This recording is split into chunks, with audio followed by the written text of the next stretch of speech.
이 발표에서는 1970년, 60년대에서 80년대 그 김철순 선생의 민화 관련 활동을 살펴보고 또 그의 민화론에 대해서 고찰하는 그런 발표가 되겠습니다.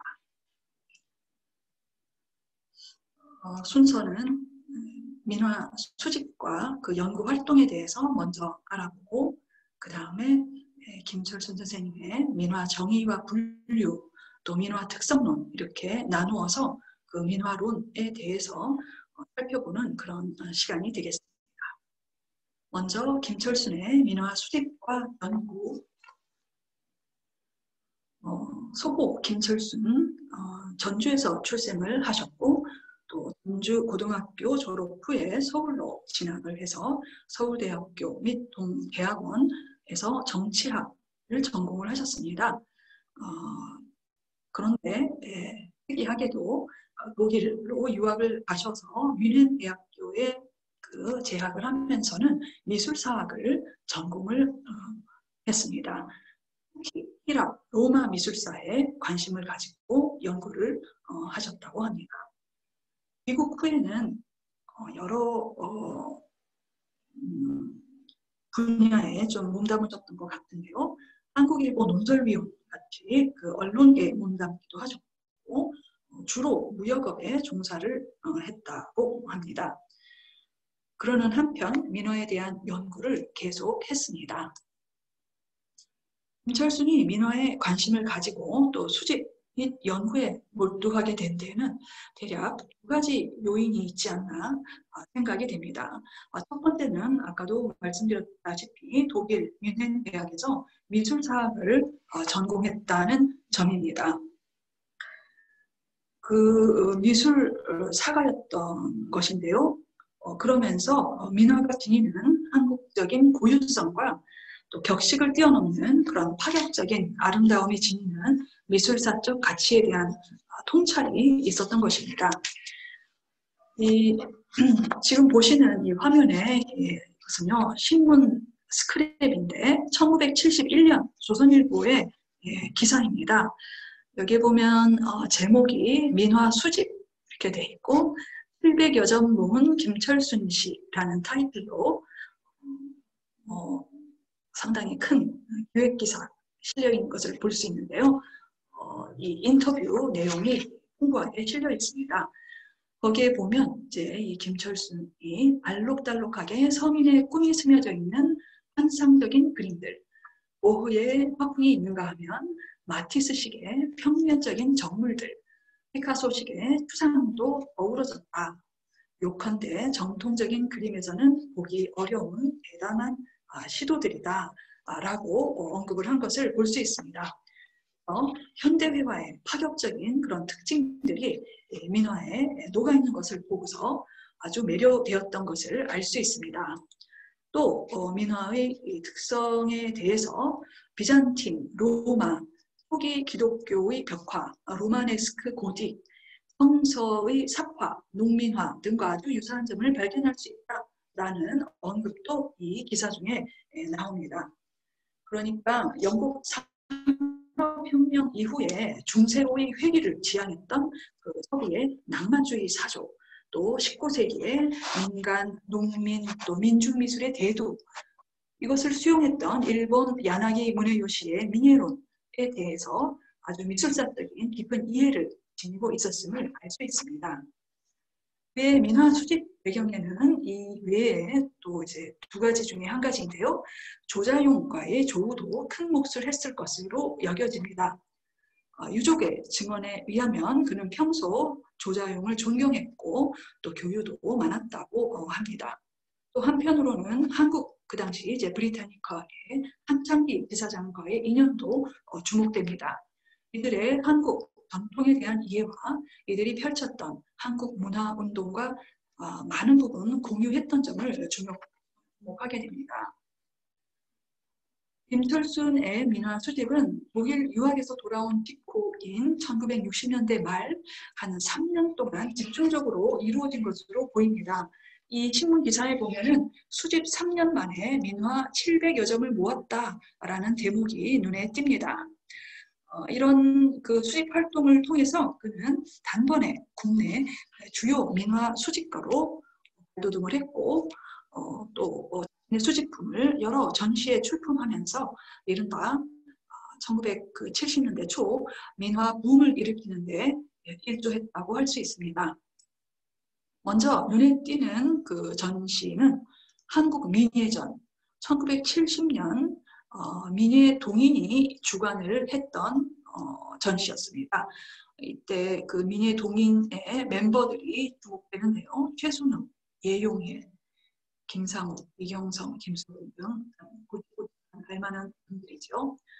그래서 이 전시에서 이 김철수는 화조도, 연화도 등의 민화 소장품을 내놓았다라고 신문 기사에서 찾아볼 수 있습니다. 그 다음에 2조 민화전, 1년 후에 개최된 또 이제 민화 특별전이었다고 할 수 있는데요.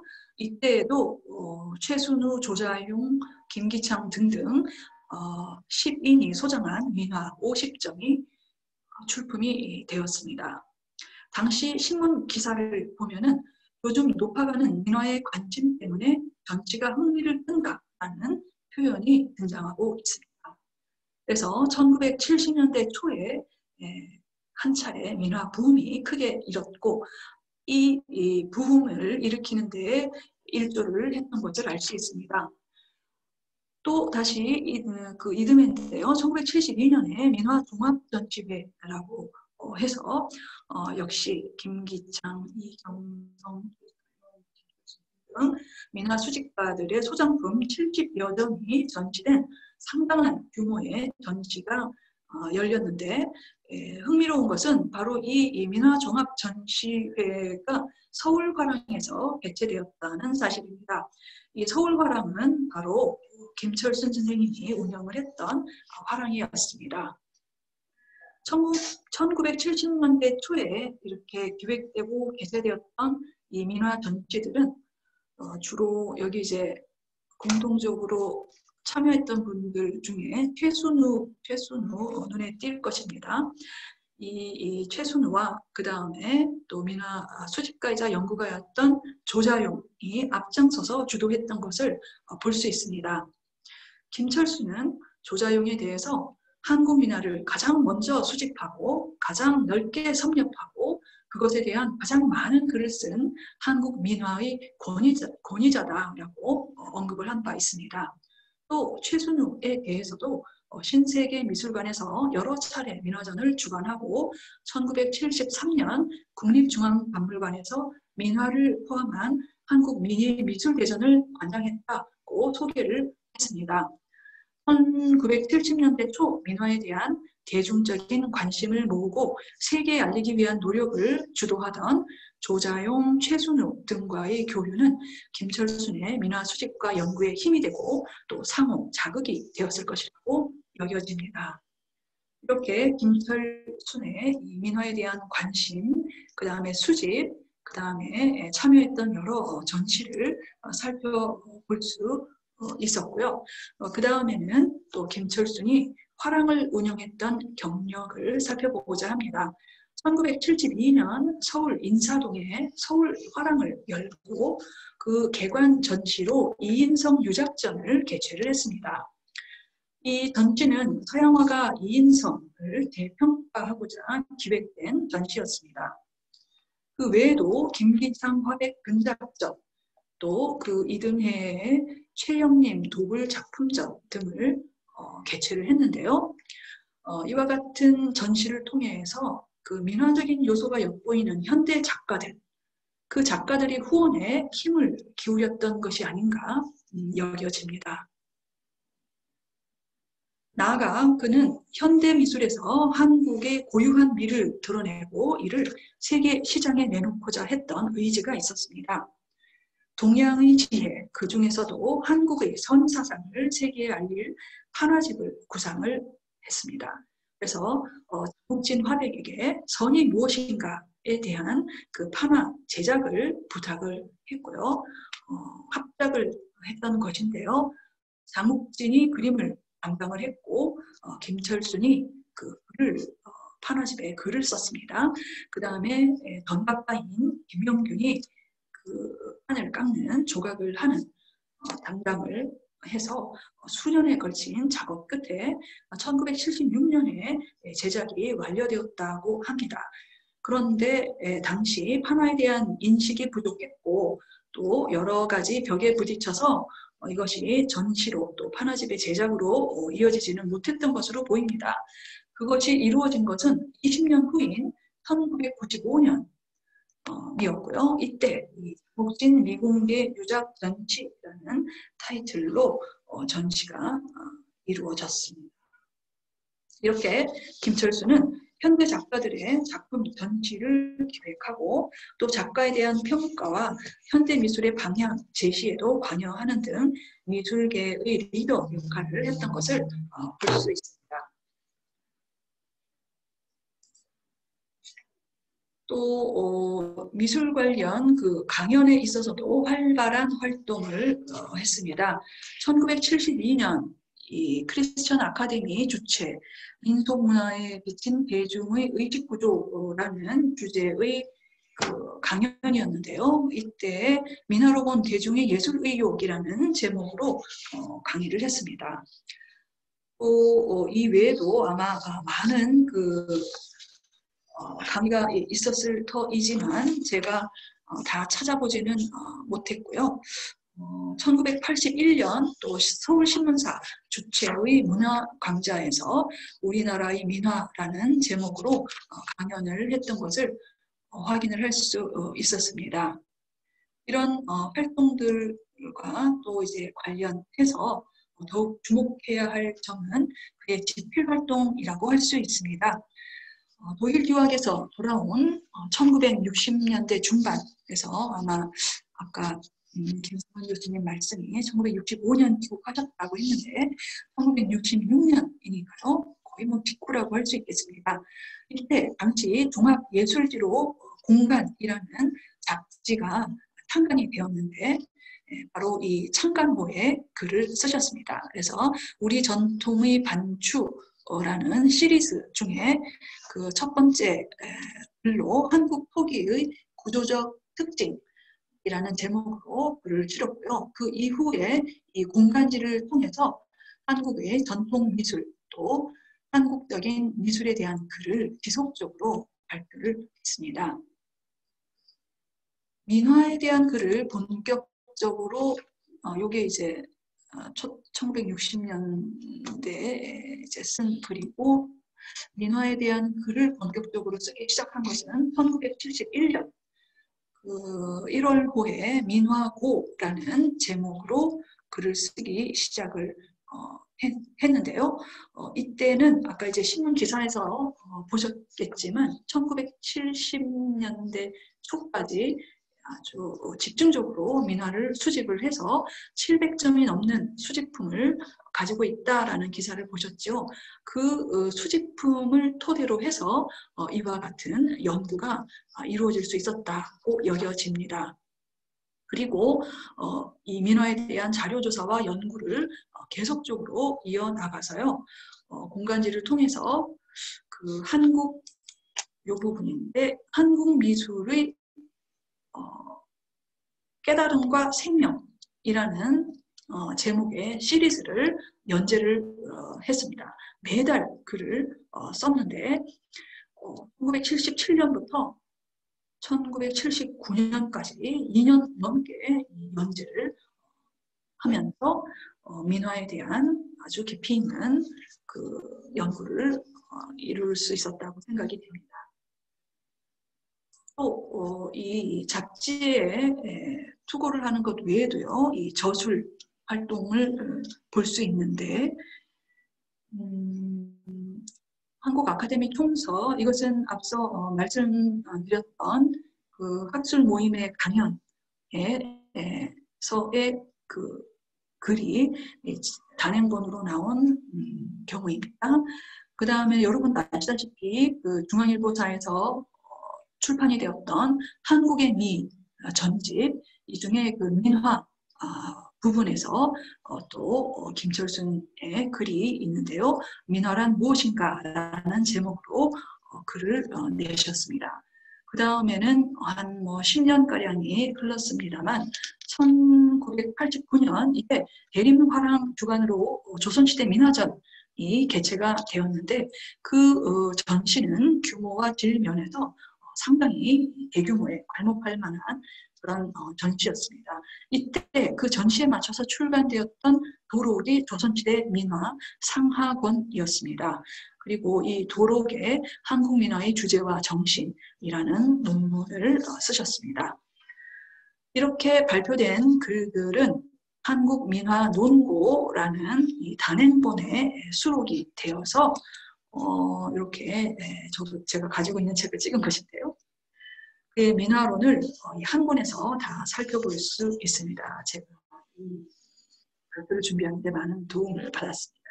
자, 이렇게 해서요, 김철순의 민화 수집과 연구 활동에 대해서 살펴보았습니다. 신문이나 잡지, 도록, 단행본 등을 통해서 여러 글을 김철순이 발표를 했기 때문에 그의 민화에 대한 생각, 그 다음에 정의, 또 분류 등을 다 살펴볼 수 있습니다. 다음 순서로는 김철순의 민화론을 살펴볼 텐데요. 먼저 민화의 정의와 분류를 어떻게 했는지를 보겠습니다. 민화의 정의를 어떻게 규정할 것인가, 또 그 범주를 어떻게 설정할 것인가에 대해서는 사실 김철순이 글을 쓸 당시에도 연구자마다 의견이 분분했고, 또 외국의 사례를 살핀다 하더라도 나라마다 각각의 특수성이 있어서 일괄적으로 정의하기 어렵다라고 또 말씀을 했습니다. 그러면서도 그는 민화에 대해서 이렇게 정의를 했습니다. 이 민화란 정통의 화법을 배우지 못한 민간 화공들의 소박하면서도 자유로운 필지, 때로는 대범한 시도가 돋보이는 그림으로 생활과 밀착된 실용화다, 이렇게 봤습니다. 또 이름난 대가는 아니되 도화서 화원이나 화승이 그린 것으로 보이는 정통 양식의 정교한 그림도 포함시켜야 한다라고 보았습니다. 그러니까 민간의 무명 화가들의 그림뿐만이 아니라 도화서의 화원이나 화승, 전문 화가들이죠. 그린 것도 일부는 이 민화에 포함을 시켜야 한다고 보았던 것입니다. 그리고 이 후자, 이것을 김철순은 원화 혹은 원체화라고 칭했는데요. 여기에서 민화의 범주에 들어갈 수 있는 부분은 이 전문가들이 그렸을 시정에서 판매된 여러 그림들, 십상생, 1월 오봉도도 여기에 포함이 될 수 있다고 했습니다. 또 책거리 등 예술적인 완성도가 높은 작품들, 그 다음에는 도교, 불교, 무속, 유교 등의 종교화, 이것이 원화임에도 불구하고 민화에 포함될 수 있다라고 보았던 것입니다.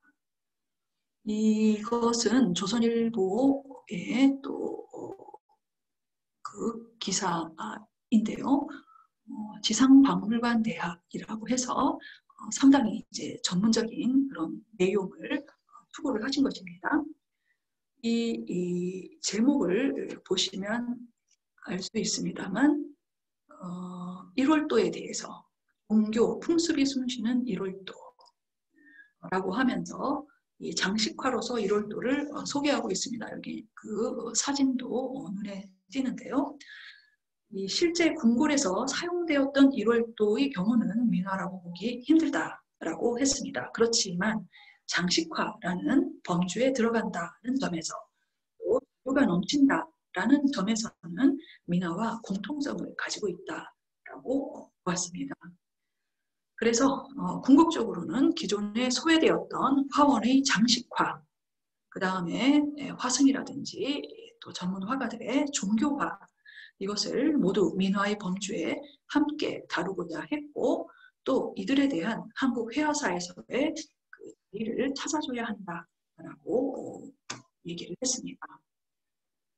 민화의 분류 부분인데요. 이 분류 방법론에 대해서는 김철순이 많은 고민이 있었음을 고백을 했습니다. 처음에는 이 주제별 분류를 시도를 했는데 이후에는 이것이 서양 사람이나 일본 사람들이 보는 테두리를 벗어나지 못했다라고 반성을 했습니다. 그리고 화제별 분류도 시도를 한 바가 있는데요. 오랜 세월 많은 민화를 보고 또 한국 민화의 원 모습을 생각하면서 민화의 예술성을 실감하게 되었고 이후는 이렇게 겉으로 보이는 모습이 아닌 민화 속에 화가와 장인들의 정신, 그 의지가 표출한 내면 방식을 염두에 두고 다시 분류를 시도를 했습니다. 그래서 시도를 한 것이 바로 이 양식에 따른 독자적 분류법입니다. 이것을 차례로 살펴보고자 합니다.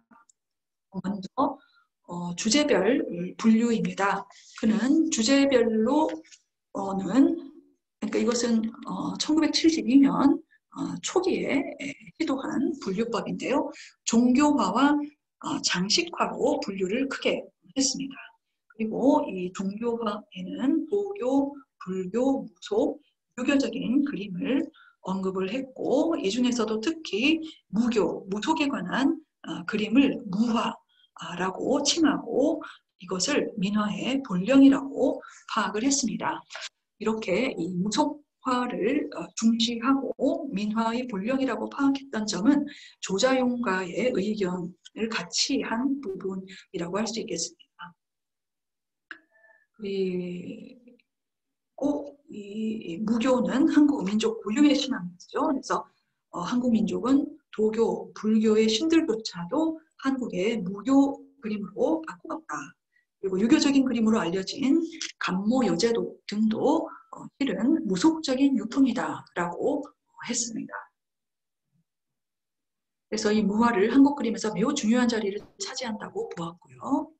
그 다음에 이 장식용 그림을 분류를 했는데 그 세부 화목으로는 세화, 신선도, 풍경, 화도, 기록화 등으로 분류를 했습니다. 그래서 일부는 종교화의 분류와도 중복이 됩니다. 예를 들어서 십장생이라든지 그 다음에 문자도라든지 하는 부분인데요. 이런 부분이 다시 장식화로 분류가 된 것은 종교적인 요소들이 원래의 뜻과 의미를 잃어버리고 순수한 장식을 위한 그림으로 바뀌었기 때문이다라고 얘기를 했습니다. 그래서 그러한 사례를 어디서 찾아볼 수 있을까? 이 그림은 김철순 기증민화 중에 화훼도라는 제목으로 지금 수록되어 있는데 문자도에서 이것이 단순화, 도안화되고 그 노동이 파괴가 되어서 변형된 그림입니다. 그래서 이 중에 여기 이제 효자로 보이는데요. 윗부분은 효자 같은 경우에는 왕상의 잉어, 그 다음에 맹종의 죽순, 그 다음에 검은 고가 그려져 있습니다. 그렇지만 또 이 하단에 보면은 그 숫자를 결합시킨 것을 볼 수 있습니다. 그래서 수를 기원하는 뜻을 결합을 시킨 것인데요. 유교적인 덕목을 권장하는 원래는 유교적인 종교화에서 비롯되었던 것인데 이쯤 되면은 그 장식을 위한 그림으로 전환된 케이스다라고 볼 수 있습니다. 다음 분류로는 화제별 분류를 시도를 했습니다. 그래서 화족, 산수, 민속, 교화 이렇게 네 갈래로 분류를 해서 여러 그 주제를 분류를 한 것을 볼 수 있습니다. 이 부분은 이제 일반적으로 우리가 그림을 분류할 때 쓰는 분류법이어서요. 산수도 중에서는 이 금강산도를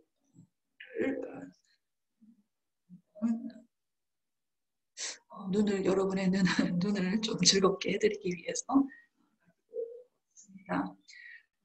기하학적으로 형상화하고 독특한 전묘법으로 묘사를 했고 또 청목의 당체를 부분적으로 사용을 해서 어눌한 듯 하면서도 치밀한 구성을 보이는 맑고 산뜻한 분위기를 자아내는 금강산도.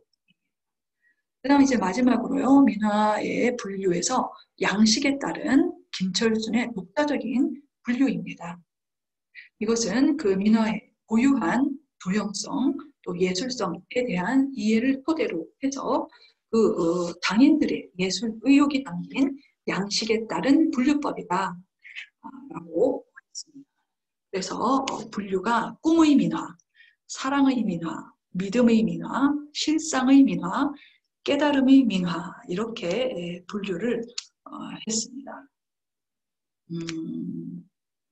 여기서 꿈의 민화라고 한 것은 현재, 현세, 그리고 인생과 자연 자체가 큰 꿈이다. 예술이 바로 꿈이다 라고 믿고 곱고 환상적으로 꿈꾸듯이 그렸다.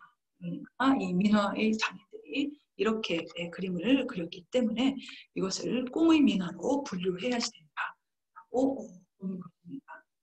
이들은 그림을 그릴 때 법칙을 따르지 않았고 또 색상은 일상적인 색이 아닌 비현실적인 색을 썼다라고 했습니다. 그 다음으로 사랑의 민화라고 했는데요.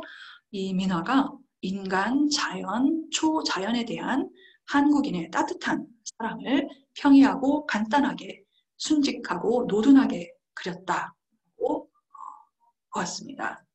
그래서 부부, 형제, 이웃, 또 나라에 대한 사랑을 소중한 것으로 여기고 이를 그림에 담아냈기 때문에 사랑의 민화라고 분류를 하겠다고 했습니다.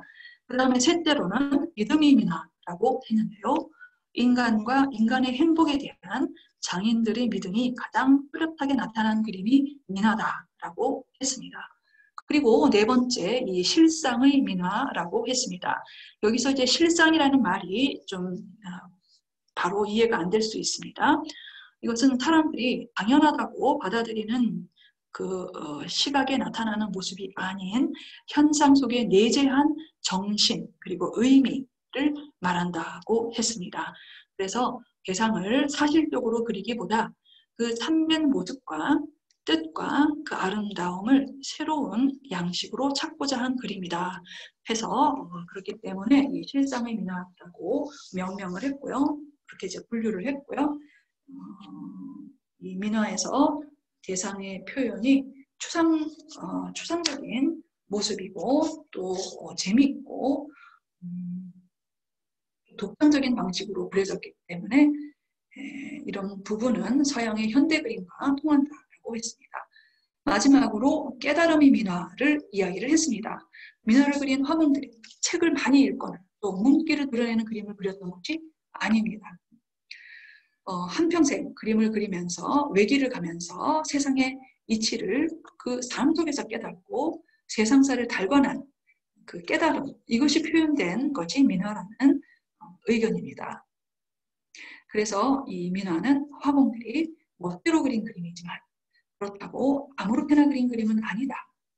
엄격한 나름의 법칙이 있고 또 한편으로는 그 만법을, 그러니까 만 가지 법을 뛰어넘는 또 법을 터득하고 균형과 정제, 조화의 감각을 지닌 그림이다라고 보았습니다.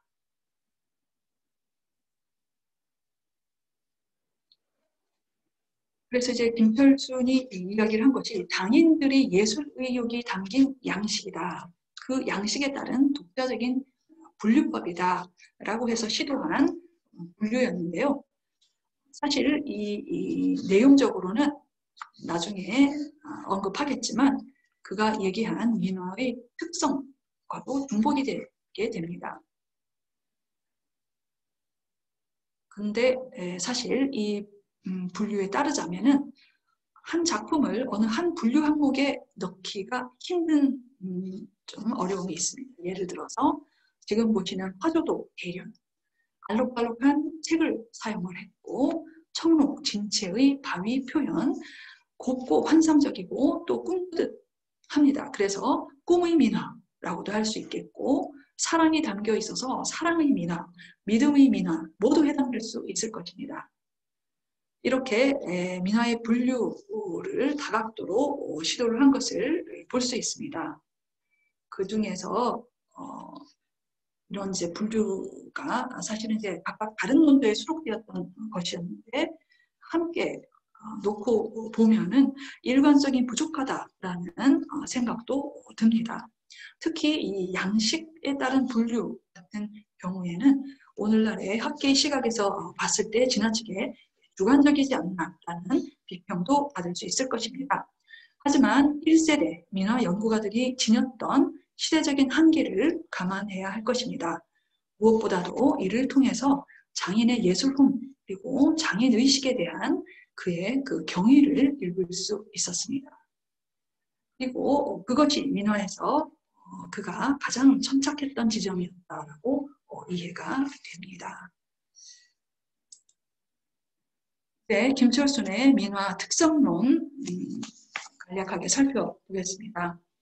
그 김철순이 말한 민화의 이 특성과 매력은 격식이나 화법에 얽매이지 않는 자유로운 표현이다 라는 점입니다. 또 소박하고 익살스러운 배치와 밝고 명랑한 정서, 그 다음에 민화가 생활과 밀착된 장식화다라는 것이 특성으로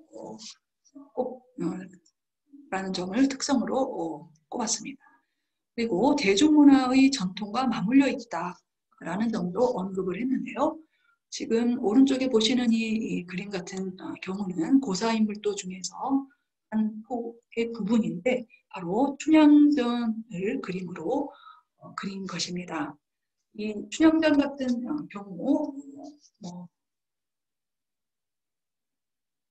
19세기 말서부터 20세기에 걸쳐서 가장 인기 있는 그 소설이었고 영화로 또 연극으로 상영이 되었던 가장 인기 있는 그 주제였습니다. 그래서 이와 같은 그 대중문화의 전통과 민화가 맞물려 있는 것을 이렇게 확인을 할 수 있습니다. 그 외에 정통회화 그리고 불화와는 내용적으로는 중복이 된다라고 했는데요.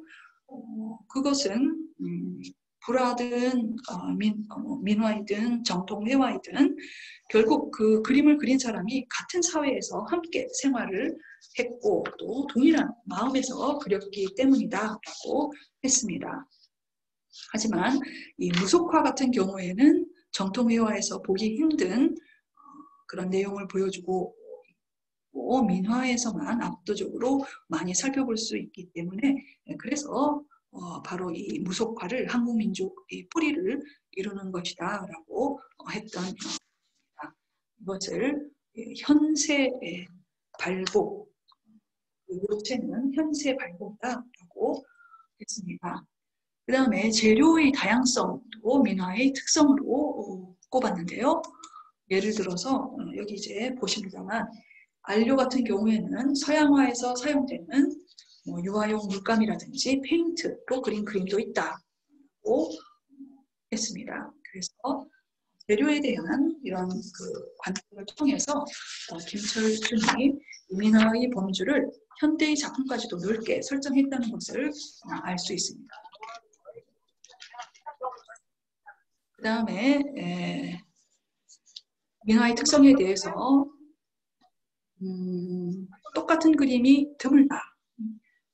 간략하게 모방한 작품, 또 격식에 구애되지 않는 자유롭게 그린 작품들이 많이 있지만 똑같은 그림은 아주 드물다라고 했습니다. 이런 점은 구미, 또 일본에서 같은 그림이 대량 생산되었던 것과 큰 대조를 이룬다라고 했습니다. 지금 오른쪽에 보시는 것은 닭을 그린 것인가요? 몽을 그린 것인가요? 그런데 아주 그 자유로운 그런 정말 격식에 구애되지 않은 그런 표현을 볼 수 있습니다. 그래서 이 민화에 대해서요, 한국 회화사에서 소외되었지만 그 정당한 위상을 찾아주어야 한다라고 주장을 했습니다. 그리고 그러면은 이 민화의 매력은 무엇인가? 일단 쉽고 간단하다라는 점을 들었고 허세와 가식이 없는 솔직함, 쌀스러움 등을 얘기를 했습니다. 사랑, 믿음, 실상, 깨달음 이 부분은 앞서 말씀드렸던 그 분류법에도 언급이 되었던 것인데 역시 민화의 매력을 이루는 요소라고도 했습니다. 그 다음에 또 이 민화의 매력을 이루는 중요한 요소는 화법에 있다라고 했습니다. 이 선에 있어서는 두툼하고 힘차고 모난데가 없이 물 흐르듯 부드럽다 이렇게 보았고 형상은 단순하고 때로는 과장되고 왜곡되었다라고 보았습니다. 지금 배경에 보시는 이 그림은 백납도 병풍 중에 부분을 좀 확대를 한 것인데요. 많은 부분에서 과장된, 왜곡된 그런 표현들, 단순화된 표현들을 볼 수 있죠. 그 다음에는 또 이 오방색, 색에 있어서도 오방색을 사용했다는 점, 색상의 대비, 조화, 균형과 비례가 상식으로는 설명하기 힘든 하지만 멋을 내고 있다라고 했습니다. 이렇게 김철순의 민화 수집과 연구활동, 그 다음에 민화론에 대해서 정리를 해봤습니다. 이 김철순은요, 자신의 예술적 감수성과 또 미술사 전공자라는 학문 배경을 토대로 해서 1960년대에서 80년대 민화 수집 연구가로 활동을 했습니다. 민화의 가치를 알리고 이른바 민화 붐이 조성되는 데 주도적인 역할을 했습니다. 그의 민화 수집과 연구는 21세기 민화에 대한 연구가 더욱 심화, 확산될 수 있는 초석을 다졌다고 할 수 있습니다. 이제 그 토석에서 우리가 딛고 더 앞으로 나아가야 할 의무가 있지 않나 여겼습니다. 경청해 주셔서 감사합니다.